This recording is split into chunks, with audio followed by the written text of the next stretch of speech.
नमस्कार, मैं हूं श्रुति दादेश और आप देख रहे हैं ई न्यूज भारत। नया वित्त वर्ष 2026-27 शुरू हो चुका है और इसके साथ ही आम आदमी की जिंदगी से जुड़े कई बड़े बदलाव भी लागू हो गए हैं। ये बदलाव सिर्फ कागजों तक सीमित नहीं है, बल्कि आपकी कमाई, आपकी बचत, आपके खर्च और आपके रोजमर्रा के लेन देन पर सीधा असर डालने वाले हैं। अप्रैल की शुरुआत के साथ ही income tax, salary, gratuity, UPI, railway ticket और फास्टैग से जुड़े नियमों में बदलाव लागू हो चुके हैं और इनका सीधा असर आने वाले दिनों में हर घर तक महसूस होगा।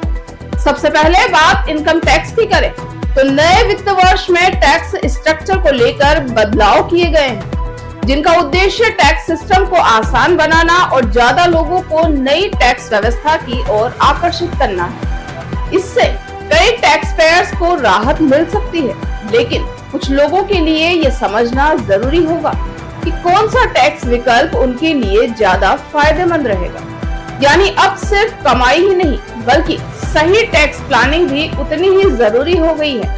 अब बात सैलरी और ग्रेजुइटी की। नए नियमों के तहत कंपनियों की पेमेंट स्ट्रक्चर में बदलाव देखने को मिल सकता है।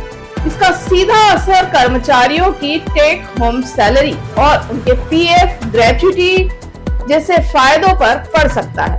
यानी आपकी सैलरी का स्ट्रक्चर बदल सकता है और आपको मिलने वाली सुविधाएं भी नए तरीके से तय हो सकती है। डिजिटल पेमेंट के दौर में यूपीआई हर व्यक्ति की जिंदगी का हिस्सा बन चुका है, लेकिन अब इसमें भी सुरक्षा को लेकर नए नियम लागू किए गए हैं। सरकार और संबंधित संस्थाएं फ्रॉड को रोकने के लिए ट्रांजैक्शन सिस्टम को और सख्त बना रही है। इसका मतलब ये है कि कुछ ट्रांजैक्शन में अतिरिक्त वेरिफिकेशन हो सकता है, जिससे थोड़ी देरी जरूर होगी, लेकिन आपकी सुरक्षा बढ़ेगी। रेलवे से यात्रा करने वालों के लिए भी ये नया साल बदलाव लेकर आया है। Ticket booking, waiting list, cancellation और रिफंड से जुड़े नियमों में बदलाव किए गए हैं। इससे यात्रियों को बेहतर सुविधा देने की कोशिश की जा रही है, लेकिन कुछ मामलों में नियम पहले से ज्यादा सख्त भी हो सकते हैं।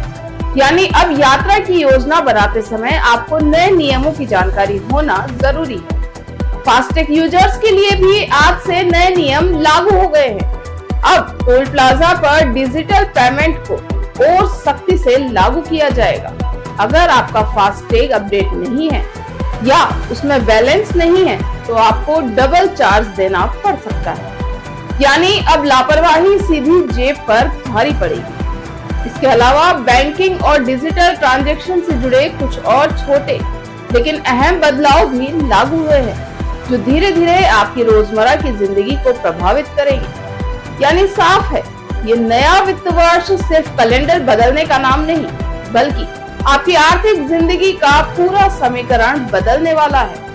अब सबसे बड़ा सवाल ये है कि क्या ये बदलाव आपकी जेब को राहत देंगे या फिर खर्च और बढ़ा देंगे, क्योंकि हर साल नए नियम आते हैं, लेकिन समझदारी इसी में है कि हम उन्हें समय रहते समझें और अपने खर्च, बचत और निवेश की योजना को उसी हिसाब से ढालें। अगर आप इन बदलावों को नजरअंदाज करते हैं तो नुकसान भी आपका होगा, और अगर समझकर चलते हैं तो फायदा भी आपका ही होगा।